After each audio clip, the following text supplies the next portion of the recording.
அகநிலை நேர்மை தமிழ்தாய் வாழ்த்து.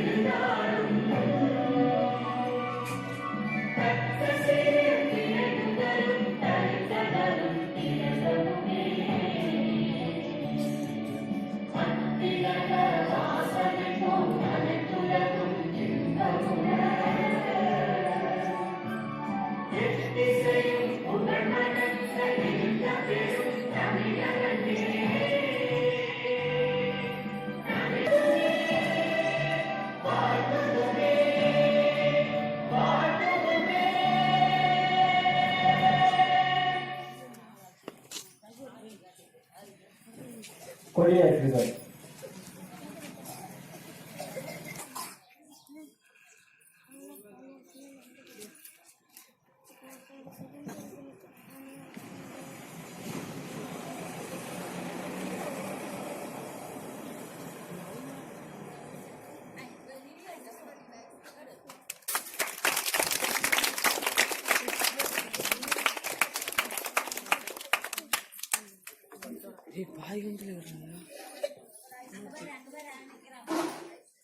அருண் சார்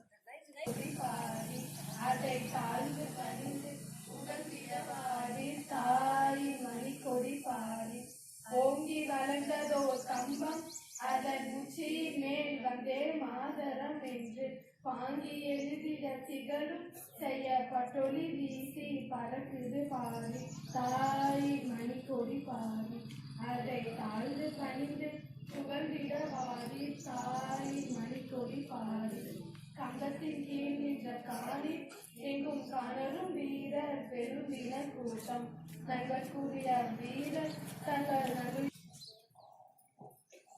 உறுதிமொழி. இந்தியா நாடு இந்தியா அனைவரும் நாட்டை நாம் எதிலும் நாட்டி அனைவரும் தந்து செய்ய என்றும் பாடுவேன் காட்டுவேன் நாட்டுக்கோ மக்களுக்கோ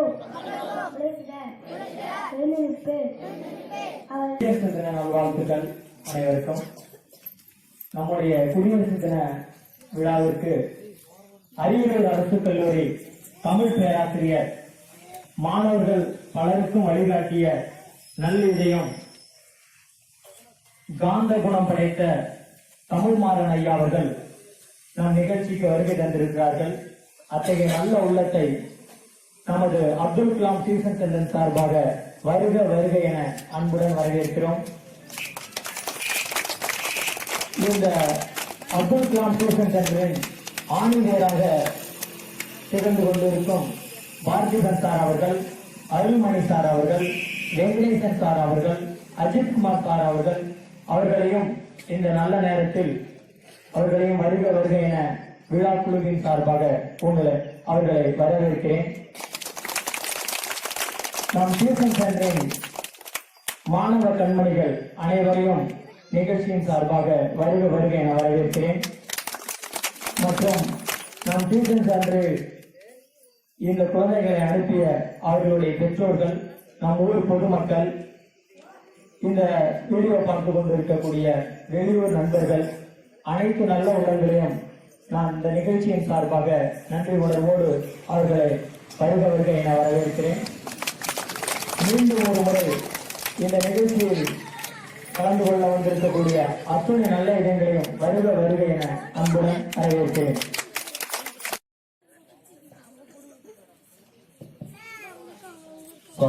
தாய் தமிழுக்கும் ரோஜா வர்மா தாய்மனுக்கும் தலைவன் பெருமைக்குரிய கீழப்பூர் மன்னருக்கு என் முதல் வணக்கம். இனிய இந்த குடியரசு தின விழாவில் இந்த காலை நேரத்தில் எல்லோருமே மிக மகிழ்ச்சியோடு இங்கே கூடியிருக்கிறாங்க இல்லையா? எதுக்காக அப்படின்னு கேட்டீங்கன்னா, நம்ம நாடு இந்திய நாடு. இந்த நாடு குடியரசு என்ற அந்த அந்தஸ்தை பெற்றிருக்கிறது. குடியரசு அப்படின்னா என்னன்னு அர்த்தம்னா, நம்மளே நமக்குள்ள ஒருத்தரை ஓட்டு போட்டு மேல எடுத்து வச்சு நமக்குள்ளேயே நிறைய சட்டங்கள் எல்லாம் ஏற்றி நம்ம எல்லாம் சுதந்திரமா வாழணும் அப்படின்றதுக்காக கொண்டு வரப்பட்டார். 1947 ஆகஸ்ட் 15 நம்ம சுதந்திரம் கிடைச்சு இல்லையா? வெள்ளைக்காரன் அது வரைக்கும் நம்மளை கட்டுப்படுத்தி நம்மள ஏன் எதுக்குன்னு கேள்வி கேட்க விடாம எதுக்கெடுத்தாலும் நம்மளை கொடுமைப்படுத்திட்டு இருந்தான். மகாத்மா காந்தி, நேரு இவங்க எல்லாம் போராடி வெள்ளைக்காரனை போக சொல்லிட்டாங்க. ஆகஸ்ட் 15 நமக்கு சுதந்திரம் கிடைச்ச பின்னாடி நம்ம சட்டம் என்ன பண்ணுச்சுன்னா, வெள்ளைக்காரனுடைய சட்டமே நம்மகிட்ட இருந்துட்டே இருந்துச்சு. அவன் சொல்ற மாதிரியே நம்ம செஞ்சுட்டு இருந்தோம். அப்பதான் திடீர்னு சரி வேணாம், நம்ம நாட்டுக்குன்னு கலாச்சாரம் இருக்கு, நம்ம பண்பாடு இருக்கு, நமக்குன்னு சொல்லி தனியா ஒரு சட்டம் எழுதி நமக்குள்ளேயே என்ன செய்யணும், சுதந்திரமா இருக்கணும், ரொம்ப ஜாலியா இருக்கணும் அப்படின்னு நினைச்சு முடிவு பண்ணிதான் டாக்டர் அம்பேத்கர் நம்ம ஒரு இந்திய அரசியல் சட்டத்தை எழுதினார். அதெல்லாம் எழுதி முடிச்சுட்டு கடைசி அவங்க என்ன செஞ்சாங்கன்னா, 1950 ஜனவரி 26ஆம் தேதி இந்தியா குடியரசு என்ற தகுதியை பெற்றது என்று அறிவிக்கப்பட்டது. அப்ப 1950 ஜனவரி 26 நம்ம நாடு குடியரசு என்ற அந்த அழகான அந்த உயர்ந்த சிறப்பை பெறுகிறது. அப்ப நம்ம எல்லாம் சுதந்திரமா இருக்கணும், நம்ம எல்லாம் ஒற்றுமையா இருக்கணும், நம்ம எல்லாம் என்ன செய்யணும், ரொம்ப நல்லவங்களா இருக்கணும், நம்ம யாருக்கு அடிமை இல்லாம சுதந்திரமா எங்க வேணாலும் பேசலாம், எழுதலாம், எங்க வேணாலும் போகலாம் வரலாம், எல்லாருமே கைகோர்த்து ஒற்றுமையா இருக்கணும்ன்றதுக்காக தான் இந்த குடியரசு தினம் நம்ம கொண்டாடிட்டு இருக்கோம். அதுக்காக கொண்டு வரப்படும். 1947 சுதந்திரம் கிடைக்கிறதுக்கு முன்னாடி நம்முடைய மகாத்மா காந்தி என்ன சொன்னார்னா, 1930 ஜனவரி 26 குடியரசு தினமா கொண்டாடணும்னு சொல்றாரு. சுதந்திரம் கிடைக்கிறதுக்கு முன்னாடியே என்ன பண்றாரு, குடியரசை கொண்டாடுங்க அப்படின்னு சொல்லி நம்ம மகாத்மா சொன்னாரு. ஆனா அவர் சொன்ன கனவு 1950 நிறைவேற்று. நம்ம இன்னைக்கு 2018 இருக்கோம் இல்லையா? அப்போ 1950 இருந்து இவ்வளவு வருஷம் நம்ம நாடு ரொம்ப சுதந்திரமா ரொம்ப என்ன செய்யறோம், நல்லவங்களா வாழ்ந்து கொண்டிருக்கிறோம் என்பதில் பெருமைப்படுகிறோம். சின்ன குழந்தைகளை பார்க்கும்போது எனக்கு பொறாமையா இருக்கு. ஏன் தெரியுமா, நம்மளும் இந்த மாதிரி குழந்தைகளா இருக்கக்கூடாதா? ரொம்ப எருமமாட வளர்ந்துட்டோமேன்னு தோணுது எனக்கு. சின்ன குழந்தைகள்கிட்ட தான் நிறைய திறமை இருக்கிறது என்று கண்டுபிடித்தவர் டாக்டர் அப்துல் கலாம். அவர் என்ன தெரியுமா பண்ணாரு, ஜனவரியில இருக்கும்போது எல்லா பள்ளிக்கூடத்துக்கும் போய் அவங்களுக்கு ஒரு குழந்தைங்களை பார்த்து பேசினார். ஏன்னா இந்த நாடு எதிர்காலம் யார் கையில் இருக்குன்னா, இங்க இருக்கக்கூடிய குழந்தைகள் பள்ளிக்கூட மாணவ மாணவிகள் கையில் தான் இருக்கிறது. இந்த நாட்டில் எதிர்காலத்தில் மிகப்பெரிய உயர்ந்த பதவியில் நீங்கள் தான் உட்கார போகிறீர்கள். நீங்கள் தான் இந்த நாட்டை நினைச்சிருக்கீங்க, கட்டி ஆள போறீங்க. அப்போ உங்கள்கிட்ட நிறைய திறமை இருக்கிறது. அந்த திறமை ஒரு முழு நிலம் வரைக்கும் முன்னாடி நம்ம திரைச்சந்திரன் பார்த்துருக்கோம்ல, அப்ப கொஞ்சமா வளர்ந்து அப்படி முழு நிலவா மாறும்ல, அதே மாதிரி இங்க இருக்கிற எல்லா பள்ளி குழந்தைகள் அத்தனை பேரும் நீங்க திரைச்சந்திரன். நீங்கள் தான் எதிர்காலத்தில் முழு நிலவா மாறப்போகிறது. அப்ப இந்த நாடு என்ன செய்யும், உங்க கையில வந்துடும். அப்படி எக்கச்சக்கமான திறமை உங்கள்கிட்ட இருக்குன்னு கண்டுபிடித்தது டாக்டர் அப்துல் கலாம். ஒரு நாள் ஒரு பள்ளிக்கூடத்துக்கு போனார் பீகாரில். ஒரு 6ஆம் வகுப்பு மாணவியிட்ட போய் பேச ஆரம்பிச்சாரு. அப்ப அந்த பொண்ணு, நீ ஏதாவது கேள்வி கேளுமா அப்படின் போது அந்த பொண்ணு எதிர்த்து ஒரு கேள்வி கேட்டுச்சு. என்ன கேள்வினா, சார் உடனே கலாம் திரும்பி பார்த்தாரு. கேளுமா அப்படின்னாரு. அந்த பாப்பா உடனே கேட்டுச்சு, இந்தியால லஞ்சத்தை ஒழிக்க முடியுமா? உடனே எல்லாரும் பார்த்தாங்க, இப்படி கேள்வி கேட்டுருச்சு. அவங்க மிஸ் எல்லாம் கேட்காது அப்படின்றாங்க. இல்ல கேட்க சொல்லுங்க அப்படின்ட்டாரு. உடனே இந்த பாப்பா, இந்தியால லஞ்சத்தை ஒழிக்க முடியுமா அப்படின்னு கேட்டுச்சு. உடனே கலாம் சொன்னாரு, முடியும். முடியும் சொன்னே, எப்படி முடியும்னு எல்லாரும் பார்த்துட்டு இருந்தாங்க. உடனே அந்த பாப்பா என்ன பண்ணுச்சு, எப்படி சார் எப்படி முடியும் அப்படின்னு கேட்டுச்சு. உடனே அவர் என்ன பண்ணாரு, பச்சன் பல் சொன்னாரு, நீ நினைச்சா முடியும் அப்படின்னு அந்த பாப்பா பல் சொன்னாரு. உடனே அந்த பாப்பா, நான் நினைச்சா எப்படி முடியும் அப்படின்னு சொல்லி கேட்டாரு. உடனே அவர் சொன்னாரு, நீ யாருக்கும் லஞ்சம் கொடுக்க கூடாது, நீ யாருக்கும் லஞ்சம் வாங்கக்கூடாது. உங்க அம்மா அப்பா யாருக்கும் லஞ்சம் கொடுக்க கூடாது, யார்கிட்டையும் வாங்கக்கூடாது. இதே மாதிரி இங்க இருக்கிற எல்லா குழந்தைங்களும் இதே மாதிரி செஞ்சீங்கன்னா நம்ம நாட்டுல லஞ்சத்தை ஒழித்துவிட முடியும் என்று சொன்னாங்க. அப்ப எல்லாருமே நம்ம நினைச்சா என்ன செய்ய முடியும், லஞ்சத்தை ஒழிச்சிட முடியும். லஞ்சம் மட்டும் இல்லை, எல்லா நல்ல விஷயங்களையும் நம்ம எல்லாம் ஒண்ணு சேர்ந்தா நிறைய சாதிச்சிடலாம். நம்ம கால் ஒண்ணு நிக்கிறோம்ல, இந்த மண்ணு இதுதான் நம்முடைய தாய் நாடு.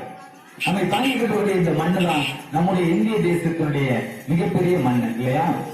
தாய் நாடு தாய்மொழியின் மிகச்சிறந்தது. இந்த நாட்டு இந்த மண்ணை எவ்வளவு நீங்க தோன்றுங்க, அது கோரிச்சுக்கே சேரும், நம்ம தாங்கிக்கிட்டே இருக்கு இல்லையா? அப்போ இந்த மண்ணு தான், இந்த தாய் மண்ணு தான், இந்த இந்திய மண்ணு தான் நம்ம என்ன செய்யணும், வணக்கம் செலுத்த வேண்டியது இருக்கிறது.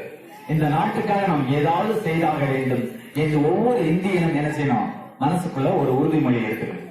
அப்ப இந்த நாடு எவ்வளவு அழகான நாடு, எவ்வளவு புனிதமான நாடு என்று நாம் பார்க்கிறோம். நம்ம நாட்டுக்காக எவ்வளவு பாடுபட்டிருக்காங்க இல்லையா, பெரிய பெரிய தலைவர்களாம். அவங்களாம் நினைச்சு பார்த்து என்ன செய்யணும், அவங்களுக்கு வணக்கம் செலுத்தணும். அப்படி ஒரு பெரிய நமக்காக பாடுபட்டவங்களா நினைச்சு பார்க்கிற இவ்வளவு பெரிய சுதந்திரத்தை வாங்கி கொடுத்து அதுக்கு அடையாளமாக இந்த தேசிய கொடி ஏற்றப்படுகிறது. இந்த கொடியை வாங்குறதுக்கு, இதை வாங்குறதுக்கு எக்கச்சக்கமான ரத்தம் சிந்தாங்க, உடம்புல அடிபட்டாங்க, நிறைய பேர் கழுத்து கையெல்லாம் விளக்க அடிச்சான். அதெல்லாம் மீறி எழுந்தாங்க, உடம்புடைய வலிய, ரத்தத்தை, உயிரை பத்தி கவலைப்படாம போராடி நமக்கு இந்த சுதந்திரத்தை வாங்கி கொடுத்துருக்காங்க. அவங்க எல்லாம் கஷ்டப்பட்டாங்க, நம்ம இன்னைக்கு என்ன செய்யறோம், அது பலனை அனுபவிக்கிறோம். நம்ம ரொம்ப சுதந்திரமா இருக்கோம், ரொம்ப ரொம்ப நிம்மதியா வாழ்றோம். இந்த நிம்மதியா வாழ்றதுக்கு யாரெல்லாம் காரணமோ அவங்க நினைச்சு பார்க்கிற நாள் தான் இந்த குடியரசு தினம். இதுல நம்ம அவங்க என்னெல்லாம் ஆசைப்பட்டாங்களோ அதெல்லாம் நம்ம நிறைவேற்றணும். குறிப்பா என்ன செய்யணும் தெரியுமா, யாருடைய பொருளுக்கும் நம்ம ஆசைப்படக்கூடாது, யாருடைய பொருளையும் திருடக்கூடாது. முடிஞ்ச வரைக்கும் நம்ம அடுத்தவங்க என்ன செய்யணும், உதவி செஞ்சுக்கிட்டே இருக்கணும்.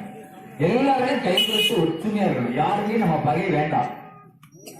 ஏதாவது கோபமா சொன்னவன் பரவாயில்ல அப்புறம் பேசிக்கும்பா அப்படின்னு சொல்லி என்ன சமாதான புறா மாதிரி எல்லாருமே ஒற்றுமையா சமாதானமா வாழணும். அதான் இந்த நாள்ல நம்ம எடுக்கக்கூடிய மிகச்சிறந்த உறுதிமொழியா இருக்கணும். நம்முடைய தாய்மொழி இருக்குல்ல, நம்முடைய தமிழ் மொழி, அது ரொம்ப ரொம்ப இனிமையானது. நம்ம மொழியை நம்ம நேசிக்கணும். நமக்கு ரெண்டு கண் இருக்கு இல்லையா, ஒரு கண் நம்மளுடைய நாடு, இன்னொன்று நம்முடைய மொழி. அப்போ ஒரு மொழியையும் ஒரு நாட்டையும் நம்ம என்ன செய்யணும், ரெண்டு கண் மாதிரியே நம்ம என்ன செய்யணும், அது எப்போதுமே ரொம்ப மரியாதை செலுத்தணும். இங்க இருக்கக்கூடிய பள்ளிக்கூட குழந்தைகள் எல்லாம், இந்த அப்துல் கலாம் டியூஷன் சென்டர்ல படிக்கக்கூடிய அத்தனை குழந்தைகள் எல்லாம், நீங்கள் உங்கள் பெற்றோர்களை என்ன செய்யுங்க, ரொம்ப மகிழ்ச்சியா இருங்க, அவங்க சொன்னபடி கேளுங்க, அவங்களுக்கு சந்தோஷப்படுறதுக்கு என்னெல்லாம் உண்டோ அதெல்லாம் நீங்க செய்யுங்க. உங்க ஆசிரியர் என்னன்னு சொல்றாங்களோ அதை நீங்க கேளுங்க. அவங்க படிக்க சொன்னா படிங்க, விளையாட சொன்னா விளையாடுங்க. அவங்களுக்கு என்ன செய்யணும், மரியாதை கொடுக்கணும். உங்களுக்கு சொந்தக்காரங்க எல்லாம் இருக்காங்க, சித்தப்பா, பெரியப்பா, மாமா, இவங்கெல்லாம் வரும்போது அவங்களுக்கு மரியாதை கொடுக்கணும், ஒரு பேர் கை கொடுக்கணும், அவங்களுக்கு ரொம்ப ஒற்றுமையா இருக்கணும். இந்த ஊர்ல உள்ள எல்லா மக்களையும் நம்ம செய்யணும், நேசிக்கணும். எல்லாரும் வணக்கம் சொல்லணும், போகும்போது வாழ்த்துக்கள் அப்படின்னு சொல்லணும். எல்லார்ட்டையும் மகிழ்ச்சியா இருக்கணும், யார்ட்டையும் வாழ்க்கை செய்யக்கூடாது, பகையே இருக்கக்கூடாது. இந்த ஒவ்வொரு கிராமமும் இந்த மாதிரி பகை இல்லாமல் ஒற்றுமையா இருந்துச்சு. யாராவது கஷ்டப்படும் ஓடி போய் உதவி செய்யணும்னு வச்சுக்கோங்களேன், அவங்களுக்கு ரொம்ப சந்தோஷமா இருக்கும். ரொம்ப நன்றிப்பா, ஓடி வந்து உதவி செய்ய அப்படின்னு சொல்லுவாங்க. இப்படி இந்தியாவோட ஒவ்வொரு கிராமங்களும் ஒற்றுமையோடு வலிமையோடும் வாழ்ந்தால் இந்தியா மிக சீக்கிரமா என்ன செய்யணும், வல்லரசா மாறிடும். டாக்டர் அப்துல் கலாம் 2020 இந்தியா வல்லரசுன்னு சொல்றாரு. அதுக்கு முன்னாடி ஆதரவுடைய சக்தி நம்மகிட்ட இருக்கு. நம்ம எல்லாரும் ஒற்றுமையா சேர்ந்தோம்னா நிறைய சாதிக்கலாம். இந்த நாடு அறிவியல் தொழில்நுட்பத்தில் முன்னேறி கொண்டே இருக்கிற நாடு. அமெரிக்க போன்ற நாடுகளில் பொறாமைப்பட்டு நம்ம நாட்டை பார்த்து கொண்டிருக்கிறார்கள். இந்தியா ஏன்னா செவ்வாய்க்கிழமை ராக்கெட் அனுப்புறான் அப்படின்னு பொறாமப்படுறாங்க. நிலா ஆம்ஸ்ட்ராங் கால் வச்சான்னு சொல்லிட்டு இல்லையா, 2026 நம்முடைய இந்தியக்காரன் ஒருத்தனுடைய கால் நிலால பட போகுது. நம்ம நிலாவுக்கு போக போறோம். பெரம்பலூர்ல இருந்து நிலாவுக்கு என்ன செய்யும், தினசரி ராக்கெட் போவோம். நம்ம நிலாவுக்கு போயிட்டு வந்துடலாம். மிக சீக்கிரமா இதெல்லாம் நிறைவேற போகிறது. அப்ப இந்தியா அறிவியல் தொழில்நுட்பத்தில் வளர்ந்து கொண்டே இருக்கிறது. ஆன்மீகத்தில் மிகச்சிறந்த நாடு உலகத்திலே இந்தியா தான் என்று சொல்லிக் கொண்டிருக்கிறோம். நம்ம நாட்டுல எல்லா வளம் இருக்குப்பா, எல்லா சக்தியும் இருக்குப்பா. இதுல நிறைய சாதிக்கலாம். இளைய தலைமுறையே நீங்க நிறைய சாதிக்க வேண்டும். இந்த நாடு வலிமையான நாடு. இந்த நாட்டில் நாம் வாழ்வதற்கு நாம் பெருமைப்பட வேண்டும். இந்தியன் என்று ஒவ்வொருத்தரும் சொல்வதில் நாம் கர்வம் கொள்ள வேண்டும். அப்படிப்பட்ட இந்த நாட்டில் வாழ்கிறோம். இந்த குடியரசு தினம் நாம் நம்முடைய தியாகம் செய்தவர்களை நினைத்து பார்க்கிறோம். எதிர்காலத்தில் எப்படி சாதிக்க வேண்டும் என்று சொல்கிறது இந்த மூவர்ண கொடி. நம்முடைய கம்பீர கொடி, நம்முடைய கர்வம், நம்முடைய நாட்டினுடைய பெருமை. இந்த கொடியை நாம் எல்லாரும் செய்யணும். என்னைக்குமே பெருமையோடு வணக்கம் செலுத்த வேண்டும். ஒவ்வொரு இளைய தலைவரையும் எதிர்காலத்தில் நான் இந்தியன் என்று சொல்ல வேண்டும். உங்கள் வாழ்க்கை மிகச்சிறந்த வாழ்க்கையா இருக்கும். ஏறும்போர் வாழ வேண்டும். செடியில் இருந்தாலும் பிடிங்கி காய போட்டாலும் என்று ஒரு கவிஞன் சொல்லுவான். நம்ம எல்லாம் இலக்கா மாதிரி, அந்த இலக்கா எங்கெல்லாம் இருக்குமோ மனம் இருக்குமோ அதே மாதிரி நம்ம ஒவ்வொருத்தரும் நினைச்சணும் மற்றவங்களுக்கு பயனுள்ளவர்களாக வாழ வேண்டும்.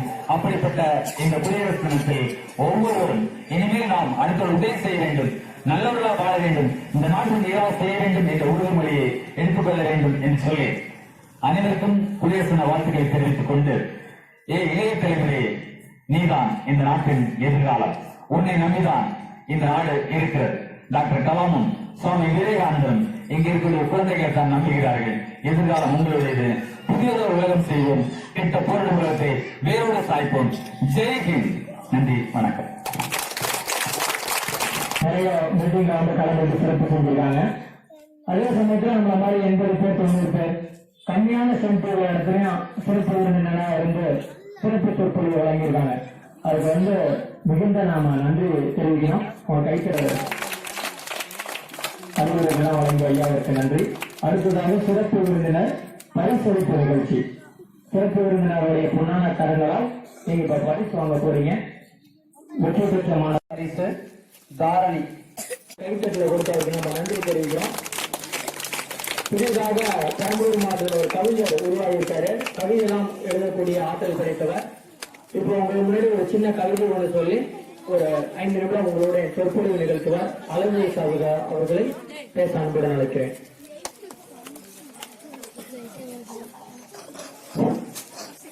இந்த இனிய காலை பொழுதிலே அனைவருக்கும் என் முதற்கண் வணக்கத்தை தெரிவித்துக் கொள்கிறேன். இன்று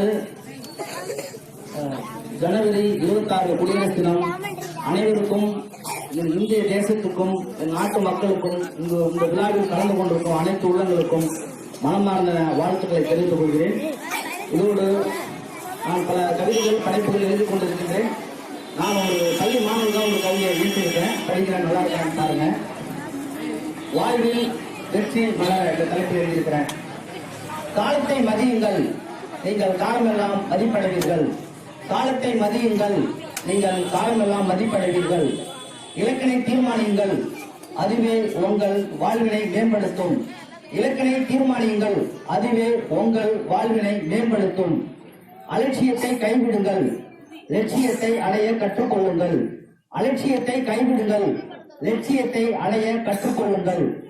நேரத்தை திட்டமிடுங்கள், மாணவர்களே உங்கள் வெற்றிக்கு அடித்தளமாக அமையட்டும். நேரத்தை திட்டமிடுங்கள், மாணவர்களே உங்கள் வெற்றிக்கு அடித்தளமாக அமையட்டும். நிகழ்காலம்தான் உன் எதிர்காலத்தை தீர்மானிக்கின்றது. நிகழ்காலம்தான் உன் எதிர்காலத்தை தீர்மானிக்கின்றது. ஆகவே எல்லோரும் நன்றாக படித்து செல்வ செழிப்போடு வாழ அனைவரையும் அன்புடன் வேண்டி கேட்டுக்கொள்கிறேன். நன்றி, வணக்கம்.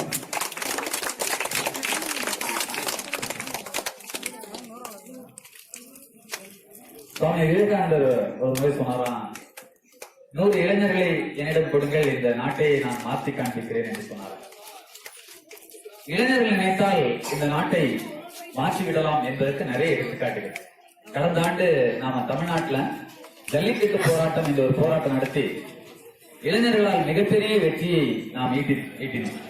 தமிழ்நாட்டில் அப்படி இளைஞர்களுடைய செயல்கள் ரொம்ப ரொம்ப பாராட்டுக்குரியதா இருக்கு. நான் இந்த கீழப்புலியூர் மண்ணில் இங்க இருடைய கிட்டத்தட்ட ஒரு 50 இளைஞர்களுடைய ஆற்றலை பார்த்துக் கொண்டிருக்கிறேன். இந்த இளைஞருடைய செயல் மிக மிக பாராட்டுவதற்குரியதும் போற்றுவதற்குரியதுமாகும்.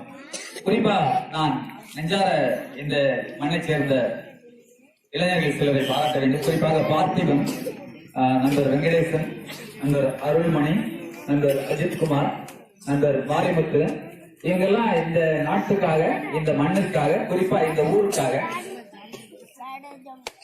எப்படியாவது இந்த ஊரை முன்னேற்றிவிட வேண்டும், இந்த மண்ணை முன்னேற்றிவிட வேண்டும் என்று புரிந்து கொள்ளக்கூடிய இதயத்திற்கு சொந்தக்காரர்கள் இந்த இளைஞர்களை பலத்த கரவொலியால் பாராட்டுமாறு கேட்டுக் கொள்கிறேன். இவர்கள் செயல்கள் மேலும் வளர வேண்டும், மேலும் மேலும் போற்றப்பட வேண்டும். நன்றி.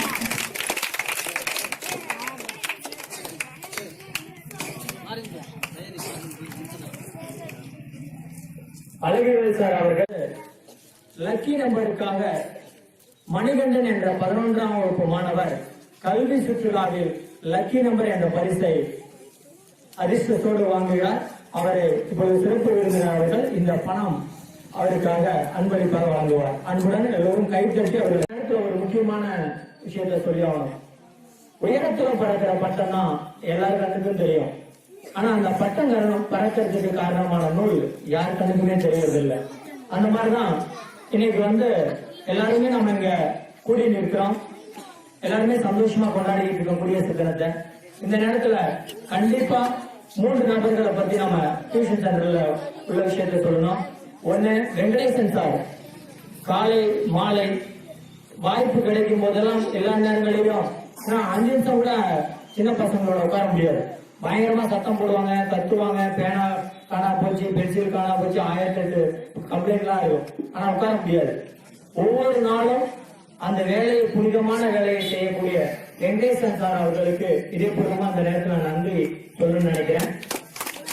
அதை தொடர்ந்து அஜித் குமார் சார், எல்லாருமே நம்ம வீட்டுல கூட அக்கா தங்கச்சி ஏதாவது செய்யணும்னா கூட நம்ம எனக்கு வேலை இருக்குன்னு ஏமாத்துவோம். ஆனா ஆதரவு அற்ற இடத்துக்கு தான் போயிட்டு நிதி திரட்டி அங்க போய் உதவினா செஞ்சுட்டு வர நம்ம tuition centre sir Ajith Kumar sir அவர்களை இந்த நேரத்தில் நான் நினைக்கிறேன். அது மட்டும் இல்லாம வெங்கடேசன் சார் எலிசபெத் பாலிடெக்னிக்கோடைய கல்லூரி பேராசிரியர். இந்த சின்ன வயசுலயே எனக்கு தெரிஞ்சு கீழப்புள்ளூர் வரலாறுன்னு எனக்கு தெரிஞ்சவரையும் சொல்றேன். அது நம்ம அருள்மணி சார் தான் கல்லூரி பேராசிரியர், குறுகிய வயசுல இருக்காரு. அவர் இந்த நேரத்துல நான் அங்க வேலை பார்க்கறது மட்டும் இல்லாம மீதி நேரம் நம்ம டியூஷன் சென்டர்ல மாணவர்களுக்கு நல்ல விதமா சொல்லிக் கொடுத்து நிறைய ரசிகர்கள் அதிகமா வச்சிருக்க கீழப்புள்ளூர் ஆளுநர்னா அருள்மணி சார் தான். அவருக்கு நன்றி தெரிவிக்கிறேன். Venkatesan sir, Arulmani sir, Ajith sir, Parthiban sir, Shankar sir, இன்னும் நம்ம நண்பர்கள் எல்லாருமே நன்றி உணர்வோடு இந்த நேரத்தில் நினைக்கிறேன். எல்லாருமே குடியரசு தின நிகழ்ச்சி இன்னைக்கு மட்டும் இல்லாம வாழ்நாள் முழுவதும் அவங்க ஒற்றுமையா இருக்கணும்னு நினைச்சு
அன்பான ஆனந்தன் சார் அவர்களுக்கும் கவிஞர் அழகுவேல் அவர்களுக்கும் நன்றி. அப்துல் கலாம் டியூஷன் சென்டரின் உதவிக்கு அனைத்து நல்ல நண்பர்களுக்கும், பொதுமக்கள், பெற்றோர், மாணவர்கள், ஆசிரியர்கள் அனைவருக்கும் நன்றிகள்.